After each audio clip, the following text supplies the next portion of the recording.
اور جب ان سے کہا جاتا ہے کہ زمین میں فساد نہ ڈالو تو کہتے ہیں کہ ہم تو اصلاح کرنے والے ہیں. دیکھو یہ بلا شبہ مفسد ہیں لیکن خبر نہیں رکھتے. یہ قرآن پاک پڑھا ہے، آپ دیکھ سکتے ہیں سورہ کاف آپ کو نظر آ رہی ہے. میں اس پہ ہاتھ رکھ کے کہتا ہوں کہ پاکستانی عوام کا مینڈیٹ پاکستانی فوج نے بندوق کی زور پہ چھینا ہے. پاکستانی عوام نے جو عمران خان کو ووٹ دیا تھا، پاکستانی فوج نے وہ سارا مینڈیٹ بندوق کی زور پہ چھینا ہے. یہ ایک ناجائز حکومت بیٹھی ہوئی ہے. اب اس کو رد کر دیں اسی طرح آ کے. اس قدر جھوٹ، اور سب سے بڑھ کے ذرا سنتے جائیں، سندھ میں اور پنجاب میں دہشت گردی اس لیے نہیں ہے، یا ایس پی آر بول رہا ہے، کیونکہ وہاں گورننس بڑی اچھی ہے. زرداری کی گورننس اچھی ہے. سوچیں، مریم نواز کی گورننس اچھی ہے، نہیں اچھی تو عمران خان کی گورننس اچھی نہیں. یار عمران خان نے تمہیں مشورہ دیا تھا سیاسی جماعت بنا لو، تو بنا لیتے نا. اب تک رجسٹر تو کر لیتے سیاسی جماعت. چلو پی ڈی ایم ہی رکھ لو نام یار اپنی سیاسی جماعت کا. اسی لیے کہتے ہیں کہ پاکستان کی فوج پاکستان کی سب سے منظم سیاسی جماعت ہے، جس کا مسلح جتھا بھی ہے. تو پاکستانی فوج کا political wing I S I ہے، اور آئی ایس آئی کا ملٹری ونگ جو ہے وہ پاکستان کی فوج ہے. اور یہ سب پاکستان کی سب سے منظم سیاسی جماعت ہے جو آج تک کوئی الیکشن نہیں ہاری. جنگ کوئی جیتے نہیں، الیکشن کوئی ہارے نہیں، یہ ان کے بارے میں کہا جاتا ہے. جواب دیا انہیں. ایک منٹ پہلے تو تم نے کوئی جواب نہیں دیا، ٹھیک ہے، ہم تو کہہ رہے تھے کہ جواب دو، لیکن بھارت ایک ملک ہے اور منظم جنگ تم پہ مسلط کر رہا تھا، اس کا جواب دینا بنتا ہے. لیکن اگر جواب دینے کے بعد تم نے ٹیبل پر بیٹھ کر ٹرمپ کے حکم پہ جنگ بندی کرنی تھی، تو بات تو پھر مذاکرات پر ہی ختم ہوئی نا. دنیا کی ہر جنگ مذاکرات سے ہی ختم ہوتی ہے، ورنہ بھارت کو نیست و نابود کرتے نا. تم نے تو دلی میں جھنڈا گاڑنا تھا، گاڑ کے آتے. 78 سال سے کشمیر تم سے آزاد نہیں ہوا، اور کہتے ہیں جی خیبر پختونخوا میں دہشت گردی زیادہ ہے. اچھا بلوچستان میں تم نے بلا شرط غیر اقتدار پہ قبضہ کیا ہے، وہاں کیوں دہشت گردی ہے؟ کہتے ہیں جی گورننس کے مسائل کے پی میں باقی کہیں نہیں ہے. تو بلوچستان میں کیوں دہشت گردی ہے؟ میں بتاتا ہوں. کے پی اور بلوچستان میں معدنیات ہیں، اس لیے وہاں دہشت گردی ہے. اس لیے لوگ کہتے ہیں کہ یہ جو دہشت گردی ہے اس کے پیچھے وردی ہے، کیونکہ وہاں معدنیات ہیں، وہاں سونا ہے، وہاں تانبا ہے، وہاں بہت ساری چیزیں ہیں جو تم چاہتے ہو. تیل گیس کے ذخائر بھی ہوں گے جو تم لوگ کسی کو معلوم تک نہیں پڑنے دیتے. کیونکہ پنجاب میں اور سندھ میں ایسا کچھ ہے نہیں، اس لیے وہ بچے ہوئے ہیں. آج پنجاب میں معدنیات نکل آئے، پنجاب میں بھی دہشت گردی ہوگی، یہ میں بتا دوں. آپ دیکھیں ذرا یہ ٹرمپ سے سودا کیا کر کے. کوئی گارنٹی نہیں ہے کہ جیسے ہی تمام مغوی بازیاب ہو جائیں گے اسرائیل دوبارہ فلسطینیوں کی مارا ماری شروع کرے گا یا نہیں. انینز یا دی انینز کے نام سے جریدہ ہے، اس نے بڑا زبردست ہیڈنگ دیا ہے. اس نے کہا ہے کہ معاہدہ یہ ہوا ہے کہ اسرائیل پہلے کی طرح جو رینڈملی لوگوں کو مارتا تھا اب دوبارہ اس طرح مارے گا. یہ جس طرح بڑی جنگ کے طرح مار رہا تھا، نہ صرف کچھ یہ نہیں ہوگی، لیکن جس طرح روزمرہ کی صورتحال میں مارتا تھا ویسے مارا کرے گا. یعنی فلسطینیوں کا تو کوئی بھلا نہیں ہوگا. وہی محکومی کی زندگی، وہی بلاکیڈ جس کو ختم نہیں کروایا گیا، سب کچھ ویسے ہی چلے گا. صرف ایک کام کیا گیا ہے کہ فلسطینیوں کو نہتا کیا گیا ہے، بس اس ڈیل کا صرف ایک ہی. السلام علیکم دوستو. آج پاکستان میں جو کچھ ہو رہا ہے وہ صرف سیاست نہیں، ایک بڑے پلان کا حصہ لگتا ہے. سعد رضوی زخمی، ٹی ایل پی کے کارکنان پر ظلم، پروٹیسٹ پر گولیاں، اور اسلام آباد میں دردناک مناظر. سوال یہ ہے، کیا حکومت عوام کو الجھا رہی ہے؟ کیا پردے کے پیچھے اسرائیل سے ڈیل چل رہی ہے؟ آج ہم بات کریں گے ان سچائیوں پر جو نیوز چینل چھپا رہا ہے. دوستو، آج اسلام آباد اور لاہور میں جو مناظر دیکھنے کو ملے وہ کسی جنگ سے کم نہیں تھے. ٹی ایل پی کے کارکنوں نے غزہ کے مظلوم اور پاکستان کی خاموش فورن پالیسی کے خلاف پروٹیسٹ کیا، لیکن جواب میں ان پر شیلنگ، گولیاں اور بٹوں سے حملہ کر دیا گیا. کہیں سے خبر آئی کہ سعد رضوی زخمی ہوئے، انہیں ہاسپٹل لے جایا گیا، اور کارکن ابھی تک لاپتہ یا شہید ہوئے ہیں.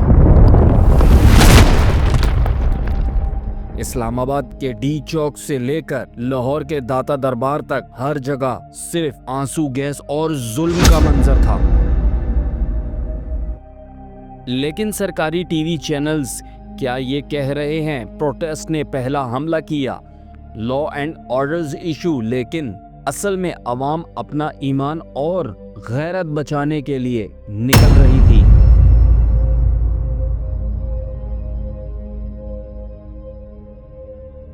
اب ذرا حکومت کا رویہ دیکھیے. ایک طرف وہ کہتی ہے کہ ہم فلسطین کے ساتھ ہیں، اور دوسری طرف انہی لوگوں کو قید کر رہی ہے جو غزہ کے حق میں آواز اٹھا رہے ہیں. فارن آفس نے کل ایک آفیشیل بیان دیا، پاکستان کا اسرائیل کے ساتھ کوئی رابطہ نہیں. لیکن دوستو، کیا آپ یقین کرتے ہیں جب سوشل میڈیا پہ اسرائیل جرنلسٹ خود لکھ رہے ہیں کہ پاکستان کے ٹاپ آفیسرز سے انڈائریکٹ ٹاک یو اے ای میں ہو رہی ہے، تو پھر یہ بیان صرف عوام کو تسلی دینے کے لیے ہے؟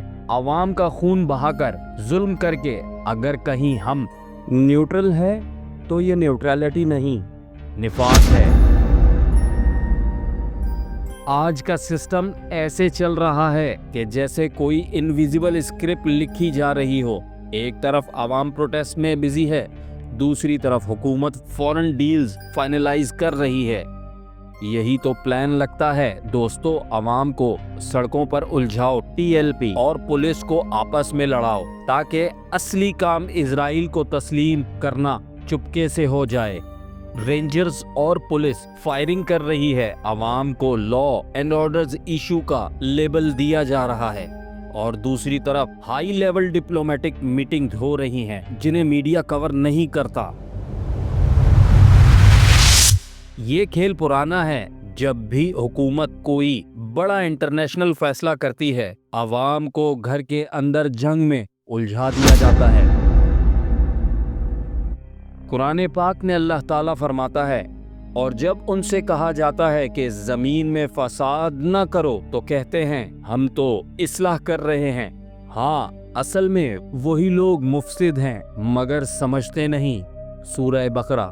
آج بھی وہی حال ہے، ظالم کہتے ہیں ہم امن چاہتے ہیں، لیکن ظلم کر کے امن کبھی نہیں ملتا۔ رسول اللہ صلی اللہ علیہ وسلم نے فرمایا، مظلوم کی بد دعا سے بچو، کیونکہ اس کے اور اللہ کے درمیان کوئی پردہ نہیں۔ آج پاکستان کی گلیوں میں مظلوموں کی بد دعائیں گونج رہی ہیں۔ ان بد دعاؤں سے بچنے کا صرف ایک راستہ ہے، سچ کا ساتھ دو، ظلم کے خلاف آواز اٹھاؤ۔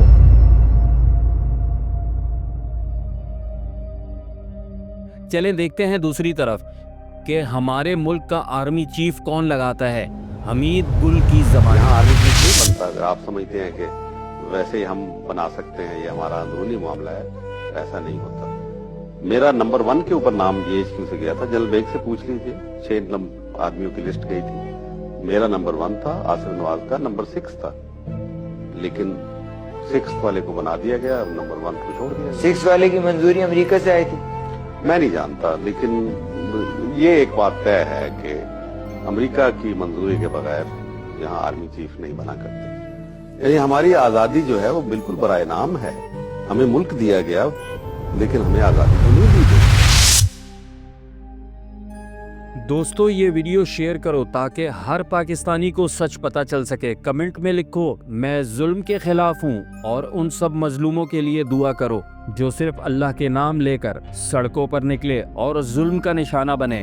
میں ہوں آپ کا دوست عاقب، اور یہ تھی آج کی حقیقت کی آواز۔ یاد رکھو، جب عوام خاموش ہوتی ہے تو ظلم بولتا ہے۔